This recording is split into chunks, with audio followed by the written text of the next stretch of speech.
والسلام على أشرف الأنبياء والمرسلين نبينا محمد وعلى آله وصحبه أجمعين ومن تبعهم بإحسان إلى يوم الدين أما بعد. قال النبي صلى الله عليه وسلم: من قال لا إله إلا الله وكفر بما يعبد من دون الله حرم ماله ودمه وحسابه على الله. معزز سامعین، جیسا کہ پچھلے اتوار میں طاغوت کے سلسلے میں کچھ گفتگو آپ کے سامنے رکھی گئی اور اس میں یہ واضح کیا گیا کہ آدمی عبادت کے وسیع مفہوم کو صرف اور صرف مسجد تک محدود کر دیتا ہے، جبکہ اس کا مفہوم بہت سی چیزوں کو گھیرے ہوئے ہے۔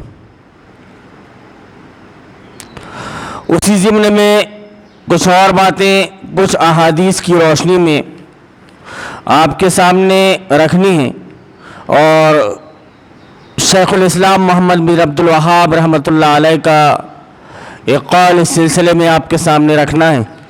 پھر اس کے بعد میں طاغوت کے لغوی اور اصطلاحی معنی کی طرف ہم آگے بڑھیں گے۔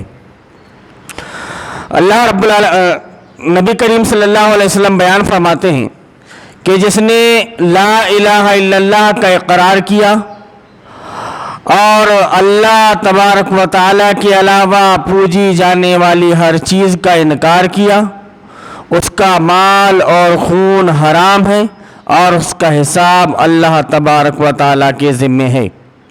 یعنی ہر وہ آدمی جس نے لا الہ الا اللہ کا اقرار کر لیا ہو اور اللہ رب العالمین کے علاوہ جو بھی چیز پوجی جاتی ہے، جس کی بھی عبادت کی جاتی ہے، اس نے انکار کیا تو اس کا مال اور خون حرام ہے اور اس کا حساب اللہ رب العالمین پر ہے۔ اب ایمان باللہ کے لیے، اللہ پر ایمان اگر آدمی کو لانا ہے تو اس کے لیے ضروری ہے کہ طاغوت کا انکار ہو۔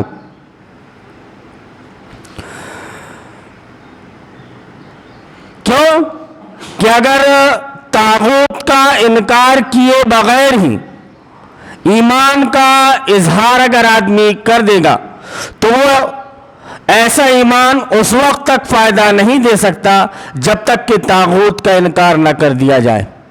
ایک وہ ایمان ہے جس میں صرف ایمان باللہ ہو، کفر بالطاغوت نہ ہو، تو ایسا ایمان اس کو فائدہ نہیں پہنچا سکتا۔ کیوں کہ ایمان باللہ اور کفر بالطاغوت یہ دونوں الگ الگ چیزیں ہیں، اور دونوں ایک دل میں کبھی جمع نہیں ہو سکتی۔ ایمان باللہ اور ایمان بالطاغوت، ایمان باللہ اور ایمان بالطاغوت یہ دونوں ایک دل میں جمع نہیں ہو سکتی، یہ ممکن ہی نہیں ہے۔ کیوں کہ ان میں سے ایک ایمان کے لیے استعمال ہوتا ہے اور دوسرا ایمان کی نفی کے لیے استعمال ہوتا ہے، دونوں الگ الگ چیزیں۔ نبی کریم صلی اللہ علیہ وسلم کا فرمان ہے، عن ابی ہریرہ رضی اللہ تعالی عنہ قال قال النبی صلی اللہ علیہ وسلم لا یجتمع الایمان والکفر فی قلب امرئ۔ علامہ ناصر الدین البانی رحمۃ اللہ علیہ نے اس حدیث کو سلسلۃ الاحادیث الصحیحہ میں ذکر کیا ہے اور یہ کہا ہے کہ رجالہ کلہم ثقات، کہ اس کے سارے راوی ثقہ ہیں، گویا یہ حدیث صحیح ہے۔ نبی کریم صلی اللہ علیہ وسلم بیان فرماتے ہیں کہ کسی بندے کے دل میں ایمان اور کفر جمع نہیں ہو سکتے. یہ اللہ رب العالمین کا فرمان ہے. تو یہ کیسے ہو سکتا ہے کہ ایمان باللہ اور ایمان بالطاغوت ایک ہی دل میں جمع ہو جائیں؟ ایک دل میں کیا ہوگا؟ ایمان باللہ اور کفر بالطاغوت ہوگا. ایمان باللہ اور ایمان بالطاغوت ایک ہی دل میں جمع نہیں ہو سکتی. اور اللہ تبارک و تعالیٰ پر وہی ایمان قابل قبول ہوگا کہ جس سے پہلے طاغوت کا انکار کیا جائے، ورنہ پھر طاغوت پر ہی ایمان ہوگا جس سے اللہ تبارک و تعالیٰ پر ایمان کا انکار لازم آ جائے گا. اگر ان کفر بالطاغوت نہیں ہوتا ہے تو ایمان باللہ کا کوئی مطلب نہیں. اور اگر آدمی یہ گمان کر رہا ہے کہ ایمان باللہ ہے اور کفر بالطاغوت نہیں کر رہا ہے تو ایسا ایمان بھی کفر بالطاغوت و ایمان بالطاغوت کو لازم آئے گا. اللہ پر ایمان اور طاغوت پر ایمان دونوں ایک دل میں جمع نہیں ہو سکتے. یہ ایک وقت میں ایک چیز اور اس کی ضد کو اکٹھا کرنے کے مترادف ہیں. ایک ایسا شخص جو لا الہ الا اللہ محمد رسول اللہ کا اقرار کر رہا ہے لیکن طاغوت کا انکار نہیں کرتا، وہ ایک وقت میں دو متضاد چیزوں کو اکٹھا کر رہا ہے، جو کہ ایک ناممکن سی بات ہے. لا الہ الا اللہ کلمہ توحید کا ایک حصہ ہے. لا الہ الا اللہ یہ کلمہ توحید کا ایک حصہ ہے. گویا طاغوت کا انکار خود اسی میں شامل ہے، کیونکہ اس نے لا الہ الا اللہ کہا. الہ الا اللہ کہنے سے پہلے اس نے لا کہا. الہ الا اللہ کہنے سے پہلے اس نے لا کہا، اور لا یہ اس میں شامل ہے کہ آپ اس کو کفر بالطاغوت کرنا ہے، یعنی طاغوت کا انکار کرنا ہے. اسی لیے جو کلمہ توحید کا اقرار کرنے کے باوجود طاغوت کا انکار نہیں کرتا وہ ایسا ہے جیسے وہ ایک طرف تو یہ اقرار کرتا ہے کہ اللہ تبارک و تعالیٰ کے علاوہ کوئی معبود نہیں، جبکہ وہ عملی طور پر اس بات کا اقرار کرتا ہے کہ اللہ کے علاوہ اور بھی معبود ہیں. اگر وہ طاغوت کا انکار نہیں کرتا تو یہ بات خود بخود اس کو مستلزم ہوتی ہے کہ وہ اللہ رب العالمین کا اقرار تو کر رہا ہے کہ اللہ رب العالمین ایک ہے، لیکن اس کے باوجود وہ اللہ رب العالمین کے علاوہ اور دوسروں کو بھی معبود سمجھتا ہے. اب یہاں پر شیخ الاسلام محمد بن عبد الوہاب رحمۃ اللہ علیہ کی تحریر کا ایک چھوٹا سا ٹکڑا میں آپ کے سامنے رکھوں گا جو انہوں نے رسائل شخصیہ میں ذکر کیا ہے. شیخ الاسلام محمد بن عبد الوہاب رحمۃ اللہ علیہ فرماتے ہیں کہ نبی کریم صلی اللہ علیہ وسلم کا دین توحید تھا. اس سے کسی کو انکار نہیں ہو سکتا کہ نبی کریم صلی اللہ علیہ وسلم کا دین کیا تھا؟ توحید تھا. اور توحید کلمہ لا الہ الا اللہ کی معرفت اور اس کے تقاضوں کو پورا کرنے کا نام ہے. کہ آدمی صرف لا الہ الا اللہ کہہ دے، اس کے تقاضوں کو پورا نہ کرے، ایسا نہیں. توحید کا مطلب یہ ہے کہ لا الہ الا اللہ کی معرفت آدمی کو ہو اور اس کے بعد میں وہ اس کے تقاضوں کو بھی پورا کرے. صرف معرفت سے کام نہیں چلے گا بلکہ اس کو اس کے تقاضوں کو بھی پورا کرنا پڑے گا. اور اگر یہ کہا جائے کہ اس کلمہ کو تو سبھی لوگ پڑھتے ہیں تو اس کا جواب یہ ہوگا کہ آدمی یہ بول دیتا ہے کہ یار یہ کلمہ تو سبھی لوگ پڑھتے ہیں. ڈائلاگس چلتے ہیں نا. آدمی کو اگر نہیں ماننا ہے تو اس کے لیے پورے ڈائلاگس چلتے ہیں کہ یار کلمہ تو سبھی پڑھتے ہیں. تو یہ بیان کرتے ہیں شیخ الاسلام محمد بن عبد الوہاب رحمۃ اللہ علیہ بیان کرتے ہیں تو کہ اس کا جواب یہ ہوگا کہ بعض لوگ اسے پڑھنے کے بعد اس کا صرف یہی معنی مراد لیتے ہیں کہ اللہ تبارک و تعالیٰ کے علاوہ کوئی خالق و رازق نہیں. صرف یہی معنی مراد لیتے ہیں بس. اس میں اس طرح کے دوسرے بھی کئی معنی شامل ہیں. بعض لوگ ایسے ہیں جو بالکل ہی اس کلمے کے معنی و مفہوم سے ناواقف ہوتے ہیں. کئی ایسے ہیں جو کلمے کا معنی کیا ہے، اس کا مفہوم کیا ہے اور اس کے تقاضے کیا ہیں یہ آدمی نہیں جانتا، لیکن صرف جانتا ہے کہ لا الہ الا اللہ ہے. اور بعض لوگ ایسے ہیں جو اس کلمے کے تقاضوں کو پورا نہیں کرتے قابل تعجب وہ شخص ہے جو ایک طرف اس کلمے کو پہچانتا ہے اور دوسری طرف اس سے اور اس کے ماننے والوں سے دشمنی رکھتا ہے. اس شخص کو شیخ الاسلام محمد بن عبد الوہاب کیا کہہ رہے ہیں کہ قابل تعجب ہے وہ شخص. کون سا شخص؟ قابل تعجب ہے وہ شخص جو ایک طرف اس کلمے کو پہچانتا ہے اور دوسری طرف اس سے اور اس کے ماننے والوں سے دشمنی رکھتا ہے. تو پہچان بھی رہا ہے کلمہ لا الہ الا اللہ کو، لیکن جو اس کو مان رہا ہے، اس کے تقاضوں کو پورا کر رہا ہے، وہ ان سے دشمنی رکھتا ہے، بغض رکھتا ہے. اور اس سے بھی زیادہ قابل تعجب ہے وہ شخص جو اس کلمے سے محبت کرتا ہے اور اس کے ماننے والوں کی طرف اپنے آپ کو منسوب کرتا ہے. کلمے سے محبت بھی ہے اور اس کے ماننے والوں کی طرف اپنے آپ کو منسوب بھی کرتا ہے، لیکن اس کے دوستوں اور دشمنوں کے درمیان فرق نہیں کر پاتا. اب جب اس نے اس کو مانا ہے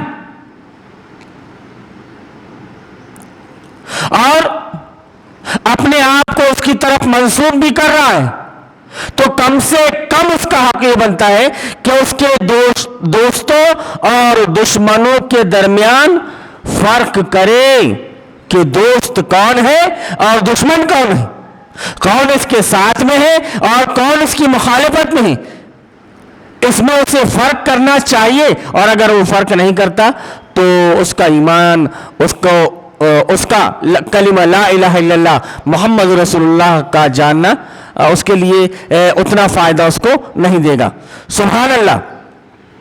کیا ایسا ہو سکتا ہے کہ ایک دین میں دو جماعتیں ہوں، دین ایک ہوں لیکن جماعتیں دو ہوں اور حق پر ہونے کی دعوے دار ہوں؟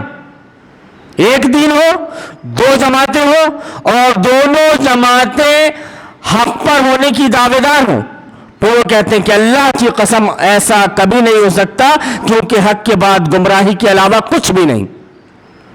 حق کے بعد گمراہی کے علاوہ کچھ بھی نہیں. دو جماعتیں نہیں ہو سکتی. یہ اتنے مسلک اور اتنے فرقے جو بٹے ہوئے ہیں، ہر فرقہ اپنے آپ کو حق پر ہونے کا دعویٰ کر رہا ہے، لیکن حق پر صرف ایک ہی فرقہ ہوگا، وہ فرقہ جو کلمہ لا الہ الا اللہ محمد رسول اللہ کو مانے، اس پر عمل ہو اور وہ اس کے تقاضوں کو پورا کرے، اس کے دوستوں کو اچھی طرح سے جانتا ہو اور ان سے محبت کرے اور اس کے دشمنوں کو اچھی طرح سے جانتا ہو اور ان سے نفرت کرے. اگر ایسا آدمی کر رہا ہے تو حقیقی معنوں میں وہ توحید جو نبی کریم صلی اللہ علیہ وسلم کا دین تھا، اس توحید پر وہ عمل کرنے والا ہے. اور اگر وہ ایسا نہیں ہے تو اللہ کی قسم وہ مومن نہیں ہو سکتا، اس کا صرف اور صرف دعویٰ ہے. یہ بات شیخ الاسلام محمد بن عبد الوہاب نے رسائل شخصیہ لشیخ محمد بن عبد الوہاب رحمۃ اللہ علیہ صفحہ نمبر 182 اتنی عبارت انہوں نے وہاں پر ذکر کی ہے. اگر کوئی آدمی شیخ الاسلام محمد بن عبد الوہاب رحمۃ اللہ علیہ کی صرف اتنی عبارت کو غور سے پڑھ لے یا غور سے سن لے تو واضح ہو جائے گا کہ طاغوت کا انکار کیوں ضروری ہے. طاغوت کا انکار کیوں ضروری ہے؟ اس سے پہلے بھی ہم نے نبی کریم صلی اللہ علیہ وسلم کے فرمان کو ذکر کیا کہ ایمان اور کفر ایک دل میں دونوں اکٹھا جمع نہیں ہو سکتے. اگر ایمان ہوگا تو اس میں کفر نہیں ہوگا، اور اگر کفر ہوگا تو اس میں ایمان موجود نہیں ہوگا. اس شخص کے کافر اور مرتد ہونے میں کسی قسم کا کوئی پہلو مخفی نہیں جو اسلام میں داخل ہونے اور کلمہ توحید کا اقرار کرنے کے باوجود اللہ کے ساتھ شرک کرتا ہے. ایک آدمی کہ جو اللہ رب العالمین پر ایمان رکھتا ہے، توحید کا اقرار کرتا ہے، لیکن اللہ رب العالمین کے ساتھ کسی دوسرے کو بھی شریک کرتا ہے. یہ ایک ایکسٹرا چیز اس کے ساتھ بڑھ گئی. اب اس کا ایمان لانا، اللہ رب العالمین کو ایک ماننا، کلمہ لا الہ الا اللہ کو ماننا، اس کے کوئی کام نہیں آئے گا کیونکہ اللہ رب العالمین کے ساتھ وہ کسی دوسرے کو شریک کر رہا ہے. اب اگر ایسا آدمی جو اللہ رب العالمین کے ساتھ کسی دوسرے کو شریک کر رہا ہے تو ظاہر سی بات ہے کہ وہ آدمی مشرک ہوگا, وہ آدمی دین اسلام سے خارج ہو جائے گا, وہ آدمی کافر ہوگا. کیونکہ اللہ رب العالمین کا فرمان ہے کہ وَلَوْ أَشْرَكُوا لَحَبِطَ عَنْهُمْ مَا كَانُوا يَعْمَلُونَ. یہ سورہ انعام کی آیت نمبر 88 ہے. اللہ رب العالمین بیان فرما رہا ہے کہ اور اگر وہ یعنی انبیاء کرام علیہ السلام, یہاں پہ اللہ رب العالمین نے کن کی طرف اشارہ کیا؟ انبیاء کرام علیہ السلام کی طرف, جبکہ دنیا میں سب سے زیادہ برگزیدہ ہستیاں یہی ہیں انبیاء کرام علیہ السلام. اللہ رب العالمین ان کے بارے میں بیان فرما رہا ہے کہ اور اگر وہ لوگ یعنی انبیاء کرام علیہ السلام بھی شرک کرتے تو ان کا سب کیا کرایا ضائع ہو جاتا. جو کچھ بھی انہوں نے کیا تھا وہ سب کا سب ضائع اور برباد ہو جاتا. اب یہاں تک ہم نے بات سنی تو ہم کو سمجھ میں آ گیا ہوگا کہ جو عبادت کا وسیع معنی اور اس کا وسیع مفہوم ہے لوگ اس کو لا کر کس طرح سے محدود کر دیتے ہیں, اور کلمہ لا الہ الا اللہ کو تو مانتے ہیں لیکن اس کے تقاضوں کو پورا نہیں کرتے. آپ نے تمہیدی طور پر یہ باتوں کو سن لی. اب اس کے بعد میں آپ طاغوت کے بارے میں جانیے کہ طاغوت کہتے کس کو ہیں. اب یہاں سے طاغوت کے بارے میں سمجھنا آپ کے لیے آسان ہو جائے گا. تو طاغوت اس کا لغوی معنی کیا ہے؟ ہم دیکھتے ہیں کہ اس کا مادہ کیا ہے, یعنی یہ طاغوت کا جو لفظ ہے اس کا اصل مرجع کیا ہے, کہاں سے نکلا یہ؟ تو اس میں ہے تا, جس کو توئے بولتے ہیں, تا, غین اور یا. یہ ہے طغا. طغا کا معنی ہوتا ہے کہ حدوں کو توڑنے والا, ساری حدوں کو توڑنے والا طاغوت کا معنی. ارشاد باری تعالیٰ ہے فَأَمَّا مَنْ طَغَى وَآثَرَ الْحَيَاةَ الدُّنْيَا فَإِنَّ الْجَحِيمَ هِيَ الْمَأْوَى. یہ سورہ نازعات کی آیت نمبر 37 سے 39 تک, کہ جس نے سرکشی کی اور دنیاوی زندگی کو ترجیح دی اس کا ٹھکانہ جہنم ہے. سرکشی کی مطلب حد کو توڑ دیا, حد سے وہ تجاوز کر گیا. اسی لیے عربی میں جب آدمی کے سر کے اوپر پانی گزر جاتا تھا تو اس وقت لفظ استعمال ہوتا تھا تغلما. تغلما حضرت نوح علیہ السلام کے بیٹے کے بارے میں آتا ہے کہ جب پانی سر سے اوپر چڑھ گیا, انا لما تغلما, کشتی کے بارے میں کہ انا لما تغل ماء حملناکم فی الجاریہ, کہ جب پانی حد سے زیادہ بڑھ گیا. پانی کی حد کتنی ہے؟ اتنی. اگر یہاں تک پانی ہے, آدمی کو تیرنا نہیں آتا ناک سے نیچے تک, تو آدمی اس میں زندہ رہ سکتا ہے, سانس لے سکتا ہے, چل کر کے ادھر ادھر جا سکتا ہے. لیکن جیسے ہی پانی ناک سے اوپر چڑھا, اب اس کو تیرنا بھی نہیں آتا تو وہ ڈوب جائے گا.